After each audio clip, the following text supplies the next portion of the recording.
मेरे प्यारे बच्चों, मैं NK. Singh national inter college से मैं भौतिक विज्ञान में अध्याय 2 में गॉस की प्रमेय भाग 4 में आप सबका स्वागत करता हूं।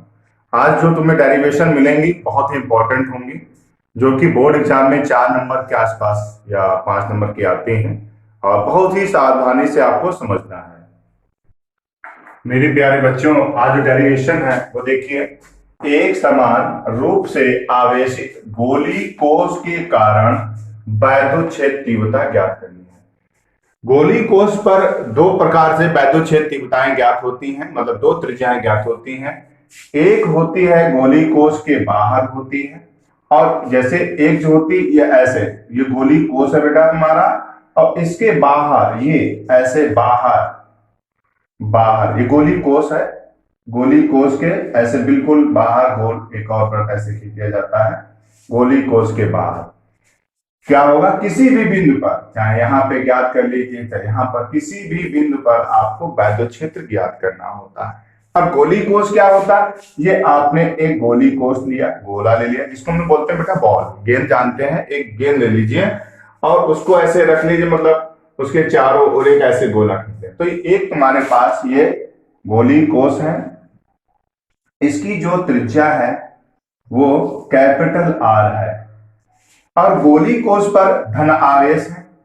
गोली कोष पर धन आवेश है, आप इस पर धन आवेश दिखा देंगे। गोली कोष के बाहर कहीं पर बिंदु P है, जो मैं बोल रहा हूं वही लिखना भी है। गोली कोष के बाहर कोई बिंदु P है जिस पर हमें वैद्युत क्षेत्र तीव्रता ज्ञात करनी है। इस पर हमें वैद्युत क्षेत्र तीव्रता ज्ञात करनी है।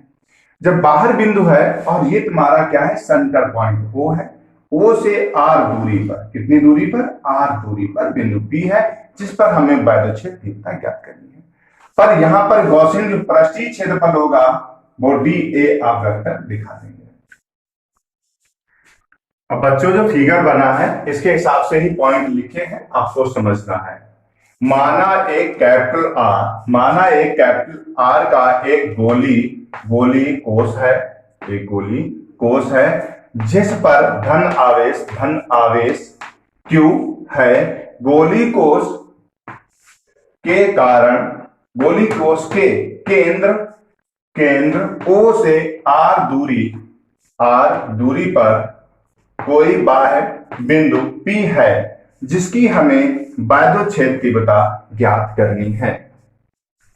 अब बच्चों देखना है, हमारे पास बिंदु P है। अब बेटा ये हमारे पास पूरा जो बन गया है गॉसियन पृष्ठ बन गया है। तो हम पहले बिंदु P पर हम क्या निकालेंगे, बिंदु P पर हम लोग जो होगा वो वैद्युत फ्लक्स ज्ञात करेंगे।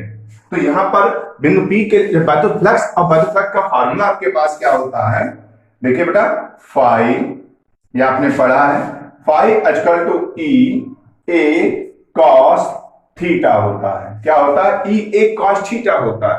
अब चूंकि हमारे पास डायरेक्शन नहीं है तो हम लोग यहां पर इसको लिख देते हैं D, और इसको वेक्टर अगर हम DA दिखाएंगे तो एक cos थीटा की हमको जरूरत इस समय नहीं पड़ेगी। इसी को अगर हम लोग यहां पर थोड़ा सा बढ़ा देते हैं, E D A लिख देते हैं, तब यहां पर आ जाएगा cos। जैसे ही वेक्टर हटेंगे डायरेक्शन कोण आ जाएगा, और यहां पर जो कोण आएगा वो 0 डिग्री होगा। अब cos 0 का मान क्या होता है, 1 होता है। इसलिए हम लोग यहां पर इस cos को ना लिखकर सीधे हम लोग यहां पर लिख सकते हैं D phi equal to E D A। इतना आपको समझना है, cos 0 का मान 1 होता है। अब बच्चों हमने क्या निकाला था, बिंदु P पर वैद्युत फ्लक्स निकाल लिया। बिंदु P पर वैद्युत फ्लक्स आपका है, हमको निकालना है चूंकि पूरा गोला, पूरा ठीक है, संपूर्ण गॉसियन पृष्ठ से होकर गुजरने वाला वैद्युत, जब आएगा तब बच्चों इसमें आता है इंटीग्रेशन। अब देखिए हम लोग लिखेंगे phi E equal to E, और इंटीग्रेशन किसका लेना था, एरिया का, पूरे क्षेत्रफल का निकालना होगा। तो यहां पर आप लिख देंगे dA। अभी यहां पर आपको थोड़ा समझना, phi E equal to E ऐसे रखना क्योंकि वैद्युत क्षेत्र तीव्रता बेटा। अब यहां पर आपने जो मैथ वाले बच्चे हैं ये समझ जाए थोड़ा सा, हम जब कभी भी, थोड़ा सा यहां पर बता रहा हूं, जब कभी भी dx का इंटीग्रेशन किया जाता है तो इसका x होता है, ये ध्यान रखना। अगर यहां पर a है तो बेटा ये a हो जाएगा, तो यहां पर जब इसका इंटीग्रेशन किया जाएगा तो सीधा सीधा a हो जाएगा। अभी यहां पर आपको और समझना है, अब ये तुम्हारे पास क्या है, गोला। अब गोले का संपूर्ण सुनना, लिखना नहीं मुझको, आपको सुनना, गोले का संपूर्ण पृष्ठ का फार्मूला होता है 4 पाई आर स्क्वायर। आपने पढ़ा होगा क्या होता है, गोले का संपूर्ण पृष्ठ फार्मूला 4 पाई आर स्क्वायर। जैसे आपने गोले का आयतन 4/3 पाई आर क्यूब पढ़ा है, ऐसे यहां पर गोले का संपूर्ण पृष्ठ 4 पाई आर स्क्वायर होता है, ये आपको सुनना है। तो यहां पर देखो 5 ऐसे ही रखना है, ई को ऐसे ही रखना है, और ए की जगह पर हमको रखना है 4 पाई आर स्क्वायर। यहां तक आपको समझ में आया है बच्चों? थोड़ा सा यहीं पर आप छोटा छोटा मैं दिखाऊंगा, आपको समझना, मैंने लाइन अंडर कर दी है। अब तुमने पढ़ा होगा 5, गॉस की प्रमेय को पढ़ा होगा, बोर्ड पर ऊपर ही देखना थोड़ा सा। देखिए ये 5 equal to q upon epsilon not होता है। तो इस 5 की जगह पर हम लोग क्या रख देंगे, देखना बेटा, इस जगह पर रख देंगे क्यू एप्सिलॉन नॉट। अभी देखते रहिए ई। अब यहां पर हम छोटा से एक लाइन बचाएंगे, इस 5 की value Q upon epsilon not, ये जो चीज यहां पर लिखी हुई है ये वाली 4 पाई आर स्क्वायर, ये गुणे में लिखा है, तो अगर हम इसको इधर ले आए तो ये बेटा तुमको मालूम है ये किसमें आ सकता है, बटे में आ सकता है। देखिए 4 pi R square, 4 pi R square epsilon naught, क्योंकि इसकी वैल्यू है क्यू अपॉन किसकी, 5 की वैल्यू। अब ई इक्वल टू ये आपके पास हो गया। अभी एक और समझना है, तो बच्चों E equal to q 4 pi epsilon not 0 r square हुआ। अभी अब आपको समझना है, यदि कोस पर आवेश घनत्व, चूंकि हमारे पास पूरा है कोस है, अब तो इस पे क्या मुझे आवेश घनत्व आएगा। तो आवेश घनत्व के लिए आपने पीछे फार्मूला पढ़ा था, बोर्ड पर देखिए थोड़ा सा, आवेश घनत्व यानी कि रो बराबर आपने पढ़ा था क्यू अपॉन ए पढ़ा था ना।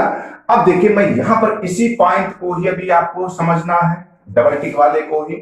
देखिए सिग्मा क्यू अपॉन ए, अगर हम यहां पर इन दोनों की गुणा कर दें, sigma A equal to q हो जाएगा ना। तो हमारे पास क्यू की वैल्यू क्या निकल के आई है, सिग्मा ए। क्या आई है, सिग्मा ए। अब आइए वापस इसी को लेकर, ई आपको ऐसे ही रखना है, क्यू की जगह पर आपको क्या रखना है, सिग्मा ए रखना है, 4 pi epsilon not r square ऐसे ही रखना। मैंने सिर्फ क्या किया है, इस क्यू की जो वैल्यू थी वो मैंने उठाकर यहां पर रख दी। ये आपको समझ में आया? फिर से वापस आइए, ई को ऐसे रख दीजिए, और ए को हम लोग अभी निकाल चुके थे, A equal to 4 pi R square होता है, ये होता है। तो सिग्मा आप ऐसे रखिए, ए की वैल्यू 4 पाई आर स्क्वायर, ए की वैल्यू आपने फिर से रखी, अपॉन में आ गए 4 pi epsilon not r square. अब देखिए क्या कैंसिल होंगे, 4 pi cancel, r square cancel. अब तुम्हारे पास जो बचा है वही डेरिवेशन होगा, sigma upon epsilon not. That's proof. ये बहुत इंपॉर्टेंट है, आपको समझना है।